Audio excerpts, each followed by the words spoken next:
o capítulo 3 termina desse jeito. A ira de Deus se afastou de Nínive. Veja lá, verso 10, capítulo 3, Jonas. Tendo em vista o que eles fizeram e como abandonaram os seus maus caminhos, Deus se arrependeu e não os destruiu como tinha ameaçado. Em outras versões diz, Deus retirou a sua ira de Nínive. E agora vem o nosso capítulo 4, porque a palavra de Deus vai se focar especificamente numa pessoa. Você tem que entender que o livro de Jonas não fala só do milagre dos ninivitas, mas fala do coração de um homem que é muito parecido conosco, que chama Jonas. Porque depois de Deus ter feito um tremendo de um milagre, depois de Deus ter agido de tamanha forma que Jonas nunca imaginaria que Deus poderia chegar ao coração daquelas pessoas, ele foi o único pregador, presta atenção, ele foi o único pregador na história que não queria que as pessoas o ouvissem. Você parou para pensar nisso? Jonas pregou para uma multidão que ele não queria que eles se convertessem. E Jonas, porque Deus fez o contrário ao que ele queria, veja a atitude do profeta. Verso 4. O nosso estudo chama Fuja se for capaz. E essa parte é: Deus exerce a sua misericórdia ainda apesar da ira de Jonas. Veja como ficou o profeta. Eu vou ler do verso 1 até o 5. Jonas, porém, ficou profundamente descontente com isso e enfureceu-se. Ele orou ao Senhor: Senhor, não foi isso que eu disse quando ainda estava em casa? Foi por isso que me apressei em fugir para Tarsis. Eu sabia que tu és Deus misericordioso e compassivo, muito paciente, cheio de amor, e que prometes castigar, mas depois te arrependes. Verso 3. Agora, Senhor, tira a minha vida. Eu imploro, porque para mim é melhor morrer do que viver. O Senhor lhe respondeu: você tem alguma razão para essa fúria? Verso 5. Jonas saiu e sentou-se num lugar a leste da cidade. Ali construiu para si um abrigo, sentou-se à sua sombra e esperou para ver o que aconteceria com a cidade. Deixa eu explicar para você o que está acontecendo aqui e vou ensinar um pouquinho aqui, tá? Mais ou menos o seguinte: Jonas foi lá, pregou para os ninivitas e ele falou: gente, vocês daqui a 40 dias vão morrer, todo mundo. Vão morrer mesmo, vocês merecem, vocês são um povo despiadado, vocês não têm amor por ninguém, vocês não perdoam ninguém, vocês não perdoam os seus inimigos, vocês sacrificam os seus filhos diante dos seus deuses, vocês têm costumes feios, por isso vocês vão morrer. Mais ou menos assim a atitude de Jonas, tá? Aí o que aconteceu? Um profeta pregou e saiu para ver o que aconteceria. Ele tinha falado: daqui 40 dias Nínive será destruída. Passaram seus 40 dias, nada aconteceu. E Jonas ficou bravinho, fez biquinho para Deus, falando assim. Jonas ficou profundamente descontente com isso, enfureceu-se. Quando a ira de Deus se afastou de Nínive, a ira de Jonas começou a surgir, porque as coisas não estavam acontecendo como ele queria. Em síntese, Jonas queria ensinar a Deus a ser Deus. Por isso que ele fala, ele orou ao Senhor.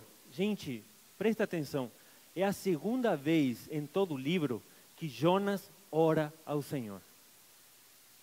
A primeira vez foi para agradecer quando Deus tinha libertado ele do quê? Da morte, trazendo o peixe para um homem que não merecia.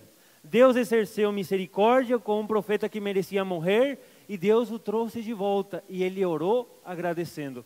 Porém, dessa vez, veja a oração dele. Ele orou ao Senhor: Senhor, mas não foi isso que eu disse quando ainda estava em casa? Não foi isso que eu te falei? Eu sabia que o Senhor é muito bonzinho.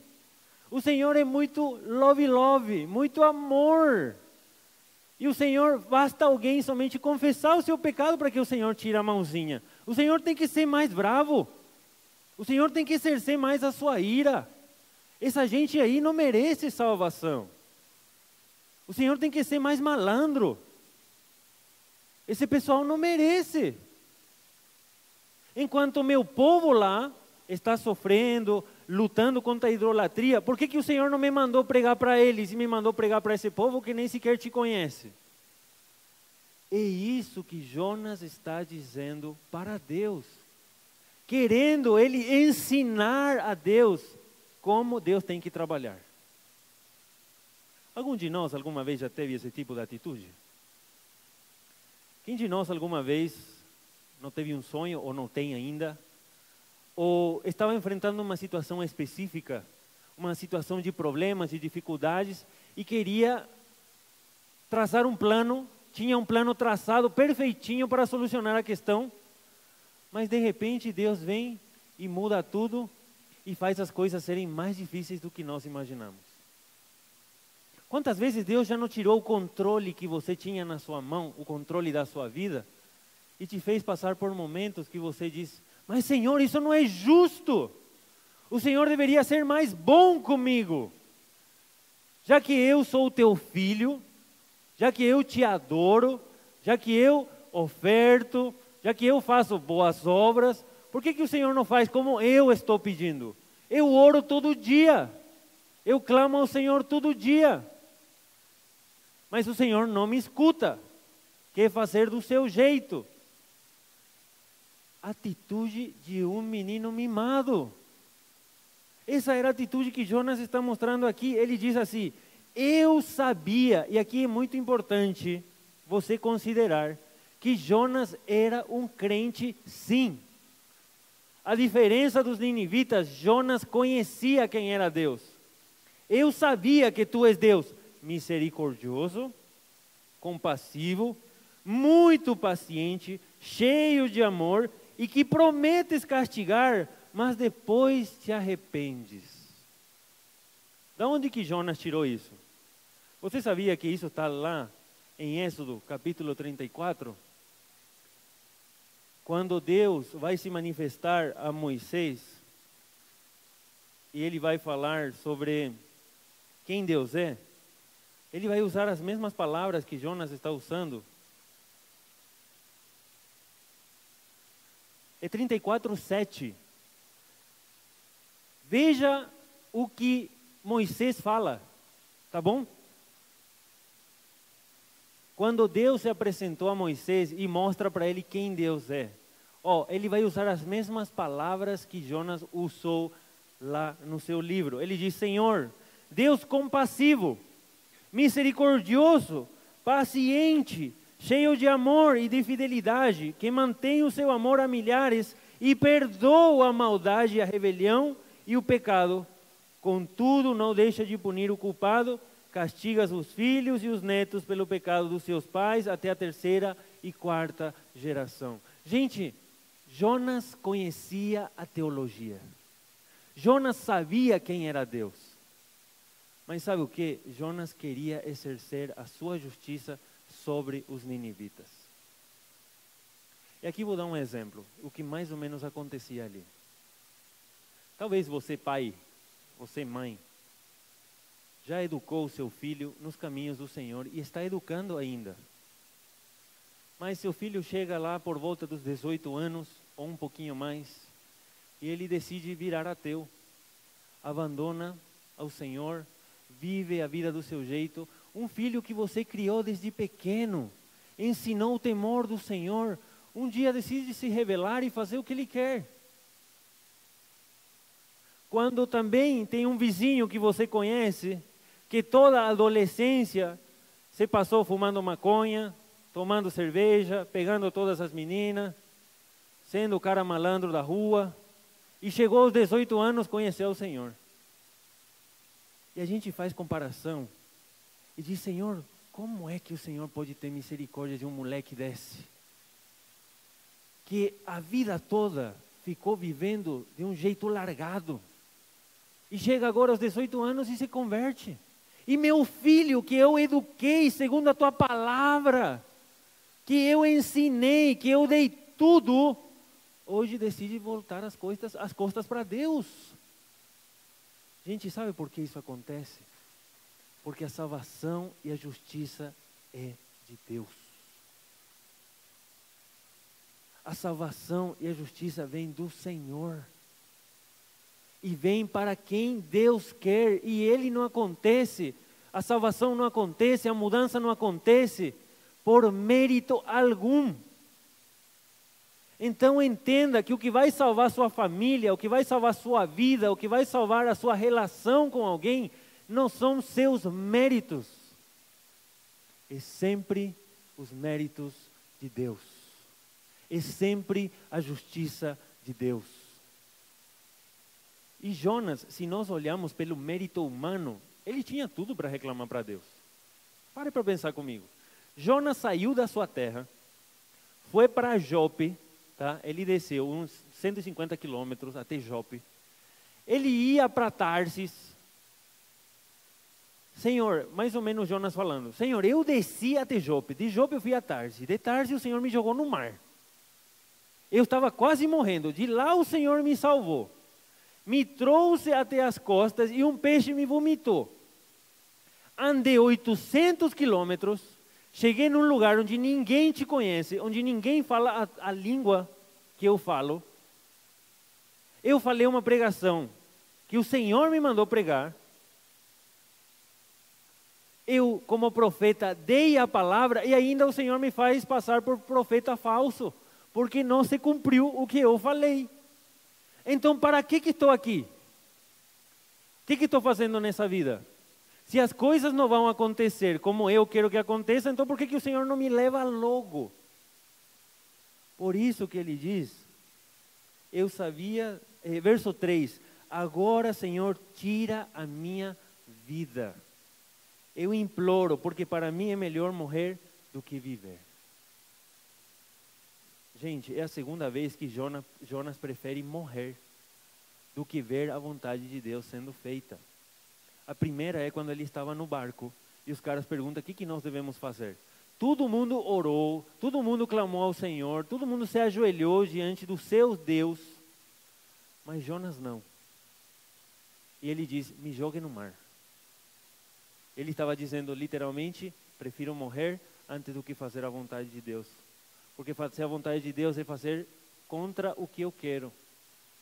E aqui novamente ele está dizendo: Senhor, se eu estou aqui somente para preencher um espaço que não é o que eu quero, então me leva logo, soluciona o problema da minha vida, me mata, que para mim é melhor morrer do que viver. Quantas vezes nós, tá? Estou falando por mim, quando as coisas não acontecem como eu queria, quando a minha expectativa com qualquer coisa, talvez com um familiar, talvez com um trabalho, talvez com o seu dinheiro, talvez com a empresa, talvez com um relacionamento com o filho, com a esposa, quando as coisas não acontecem do jeitinho que você quer, talvez você não tenha falado, mas você já pensou: Senhor, eu prefiro morrer, a minha vida acaba logo, assim já soluciono todos os meus problemas. E esse século 21 tem se voltado muito para isso. Muita gente tem esse desejo e a vontade de morrer logo, porque as coisas não acontecem como ela quer. Adolescentes, que muitas vezes as coisas não se dão como eles gostariam, os pais não fazem o que eles querem, e começam a procurar a morte, a tentar solucionar a sua própria vida do seu jeito, porque ninguém me entende. Ninguém faz o que eu gosto. É a mesma atitude que o profeta Jonas está tendo aqui. E Deus pergunta para ele com muita sabedoria: Jonas, tem algum motivo para que você esteja furioso? Realmente um bom motivo? Pessoal, pare para pensar. Deus tinha exercido misericórdia com Jonas quando ele não merecia. Quanto mais Deus não exerceria misericórdia com um povo que não o conhecia e que ouviu falar dele uma vez só. Exercer amor de Deus não é segundo os seus critérios. Você não exerce o amor de Deus para quem você acha que você deve exercer. Deus te manda amar a todos. Você não prega o evangelho só para o seu amigo. Você deve pregar o evangelho e falar do amor de Deus para a pessoa que te fere todo dia. Para seu chefe chato, para o motorista talvez que fecha você na rua. Né? A gente, quando alguém, eu imagino, né? Ainda não tive a oportunidade e a bênção de ser tratado dirigindo em São Paulo, mas logo serei.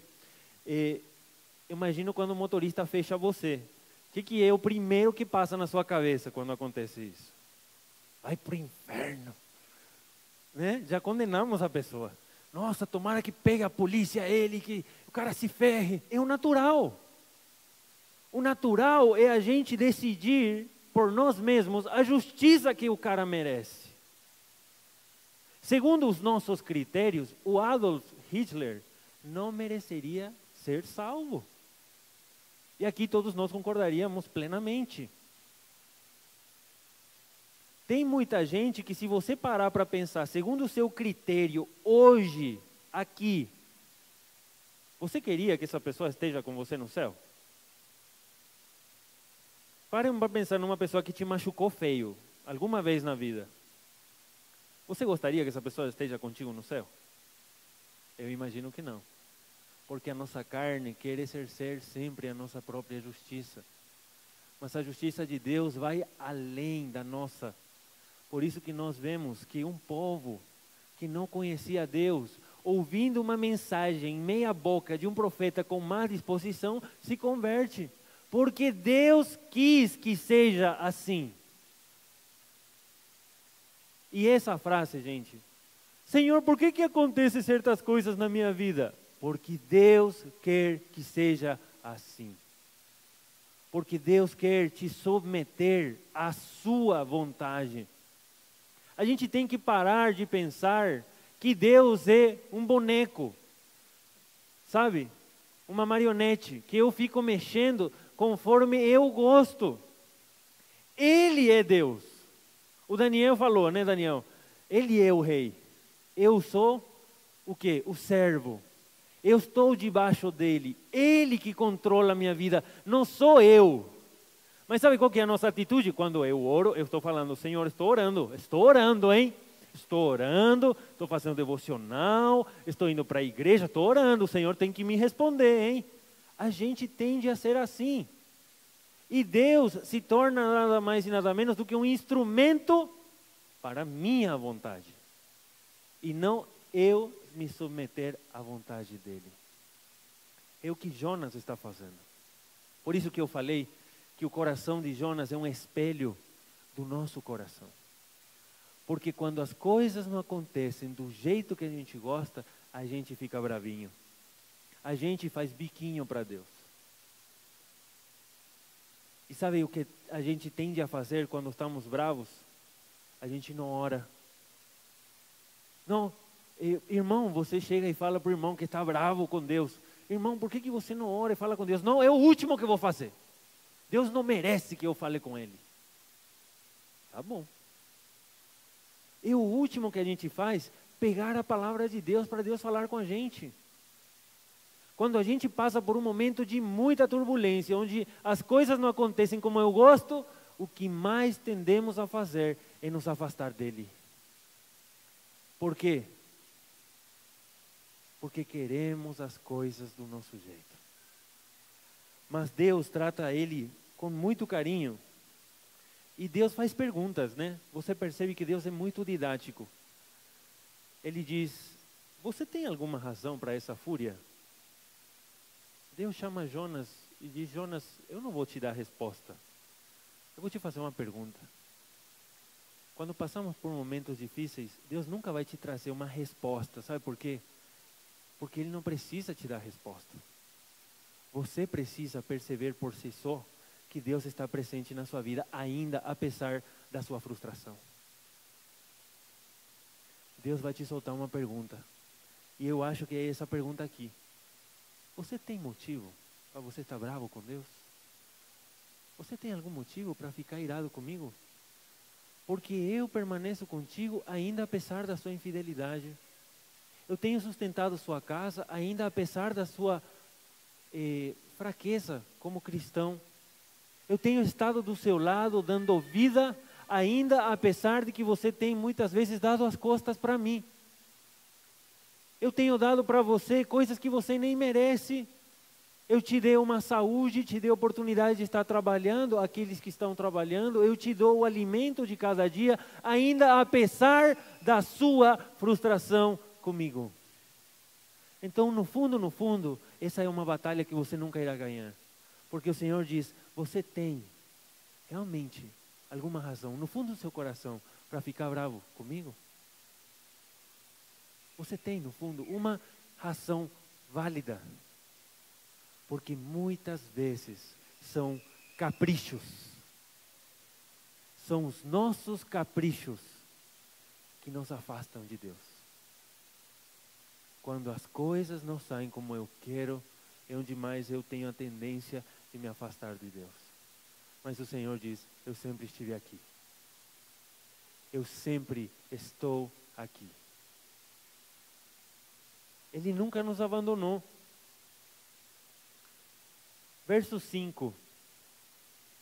Jonas saiu e sentou-se num lugar a leste da cidade. Ali construiu para si um abrigo, sentou-se à sua sombra e esperou para ver o que aconteceria com a cidade. Atitude de Jonas. Tá bom, Deus, entendi. Mas sabe o que eu vou fazer? Eu vou subir lá.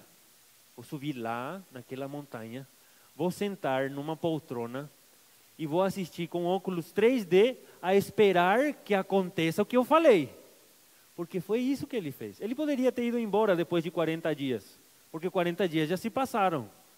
E Deus perdoou a cidade, é o que lemos no capítulo 3. Porém, Jonas subiu, certo? E começou a olhar para a cidade. Ele ainda estava dizendo, vamos ver se Deus não muda.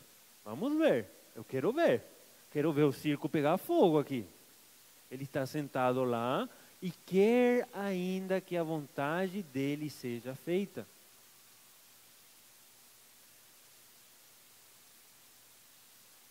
Eu posso terminar por aí, mas eu vou adiantar um pouquinho e dar para você um pouquinho do doce da próxima pregação. Veja a lição que Deus vai fazer com Jonas. Verso 6. Deus vê a atitude dele e diz, então o Senhor Deus fez crescer uma planta sobre Jonas para dar sombra à sua cabeça e livrá-lo do calor, o que deu grande alegria a Jonas. Gente, Deus vai dar uma tremenda de uma lição para o profeta. Ainda no momento em que ele não merece nada, o que Deus está fazendo com ele? Então o Senhor Deus fez crescer uma planta sobre Jonas. Você tem que se lembrar que Jonas estava no deserto, tá? Para dar sombra à sua cabeça e livrá-lo do calor. Isso trouxe grande alegria a Jonas. No momento que você passa por muita dificuldade, muitos problemas, às vezes vem algumas bênçãos. E bênçãos muito grandes. Sabe para quê? Para Deus te ensinar uma lição. De que Ele está presente na sua vida, ainda apesar da sua frustração. Deus deu uma sombra para um cara que merecia, segundo nossos critérios, depois de ter toda essa atitude, sofrer com calor. Certo? Se eu fosse Deus, graças a Deus não sou, eu colocaria o calor sobre Jonas. Ah, seu safado, olha tudo que eu fiz por você. E ainda vou te dar uma sombrinha. Ainda uma sombrinha aí, não, que o calor venha e leve você. Que você aí possa até desmaiar de tanto que você se queixa. Cara mal agradecido. Porém Deus, com seu grande amor, seu jeitinho, seu carinho, Ele vai ensinar uma lição para o Jonas. E como que começa essa lição? Com uma bênção. uma bênção pequena que traz alegria ao coração de Jonas. Mas interessante, Jonas é um tremendo de um egoísta. Você parou para perceber? Porque quando Deus derramou uma bênção enorme sobre uma cidade, como que ele ficou? Irado. Porém, quando a bênção pequenininha veio para ele, nossa Deus, obrigado, hein? Estava merecendo mesmo. A gente é assim. Muitas vezes nós, quando vemos uma pessoa que não merece bênção, receber bênção, como que você fica? Como que é, irmão? A minha mãe está falando que você fica com o queixo assim, nervoso, né, caído, irritado. Mas quando a bênção vem para nós, ainda que não merecemos, como que ficamos? Nossa, irmão, você não sabe a bênção que Deus me deu, hein? Tira a foto no Face, Instagram, posta em todo lugar, para que todo mundo veja. E a nossa alegria, né, tremenda, ainda que não merecemos. Você percebe que o egoísmo muitas vezes toma conta da nossa vida? Da nossa, estou falando de mim, pastor Samuel. Eu sou egoísta. Eu sou egoísta, reconheço. É uma das coisas que preciso mudar na minha vida. Porque eu devo me alegrar também com as bênçãos das pessoas que não merecem. Sabe por quê? Um dia eu recebi uma bênção tremenda que eu nunca mereci. A salvação. A maior bênção que o Senhor me deu e eu nunca mereci. E nunca vou merecer. Então você percebe que a mesma graça que você recebeu é a mesma graça que você precisa dar. Porque você recebeu a salvação de um Deus que olhando para você não achava mérito nenhum. Assim também Deus olhando para os ninivitas, eles não tinham mérito de ser salvos, mas Deus os salvou. Quantas vezes a gente para de pregar o Evangelho porque alguma pessoa nos faz mal? Quantas vezes a gente para de falar do amor de Deus, desse Deus que me tratou com tanta graça, ainda quando eu não merecia, porque ficamos bravos e frustrados com a pessoa? Quantas vezes paramos de falar a verdade para alguém que está precisando, porque ficamos frustrados com essa pessoa? Exerça o amor incondicional de Deus, aquele mesmo amor que você e eu recebemos, é o que somos chamados a fazer. E veja como termina o verso 9 do capítulo 2. Veja como termina. A salvação vem do Senhor. Você sabe quem salva as pessoas? Deus. Você sabe quem escolhe as pessoas? Deus. Você sabe quem dá mérito de salvação às pessoas? Deus. Você sabe quem restaura pessoas que você acha que não tem solução? Deus. Você sabe quem pode usar você, ainda apesar das suas frustrações? Deus. Porque Deus é o mesmo hoje, ontem e para tudo sempre. A sua fidelidade se renova a cada manhã, a sua misericórdia é a mesma e permanece sobre as nossas vidas. Como lição, queria deixar para você, não seja um filho mimado, não seja um filho egoísta, não seja um filho de Deus que quer exercer a sua própria justiça. Mostre graça. A mesma graça que você recebeu é a mesma graça que você deve dar. Me faz lembrar do filho pródigo. Quando o filho que esbanjou os bens do pai volta para casa, o pai fica alegre, mas como que fica o outro filho? Bravo. Pai, eu não fiz tudo sempre para te agradar? E por que quando aquele teu filho desobediente, que foi lá, esbanjou seus bens, fez tudo errado, volta para casa, você trata bem? Você vê como que a justiça nossa não bate com a justiça de Deus? Alguém se lembra também daquela parábola do servo incompassivo, que devia uma grana enorme para o rei, que não merecia ser perdoado, mas o rei exerceu misericórdia sobre ele e diz o que? A sua dívida está quitada. Mas quando ele sai na rua, encontra um dos seus conservos que devia para ele uma mínima parte de toda a dívida enorme que ele tinha. E o que ele faz? Começa a pegar o cara pelo pescoço e fala: paga-me o que você me deve. Tentando exercer a sua própria justiça. Gente, a sua justiça não é a justiça de Deus. Você lembra que eu falei que quando Deus tirou a sua ira, a ira de Jonas veio. A palavra de Deus diz também que na ira do homem não está a justiça de Deus. Quando o homem fica irado, ele não é capaz de exercer justiça. Por isso que a justiça sempre sobre nossas vidas não é a que está na nossa mão. É somente a justiça que Deus pode exercer. Se você ouvir alguém falar para você: nossa, mas Samuel, você é muito bonzinho. Você perdoa todo mundo. Nossa, você tem que ser mais malandro. Você tem que ser mais, sabe, mais bravo. Você tem que, sabe, exigir mais o seu direito.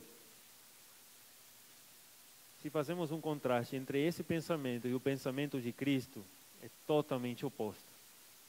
Jesus sempre falou o quê? Se alguém te bater no rosto, numa cara, dá a outra. Se dá uma face, na outra face. Se alguém te pede para você dar alguma coisa, dá. Se alguém te pede para andar outra milha, ande. Sempre é dar melhor do que receber. Porém, o conceito do mundo é: você tem que exercer sua própria justiça, você tem que ser malandro, tem que ser esperto, dar um jeitinho. Mas a justiça de Deus é totalmente oposta. É Ele que toma conta das nossas vidas. É Ele que quer fazer de nós parecidos com Cristo Jesus. Sua justiça nunca te fará parecido com Deus. Somente exercerá e mostrará quem você verdadeiramente é. Por isso, confie em que Deus está exercendo uma justiça plena sobre nós. Ele conhece as nossas dificuldades, os nossos problemas, e o que Ele está fazendo é melhor do que qualquer sonho, qualquer vontade que você possa colocar diante dEle. Confie no Senhor e não seja um filho mimado. Abaixe sua cabeça, feche seus olhos.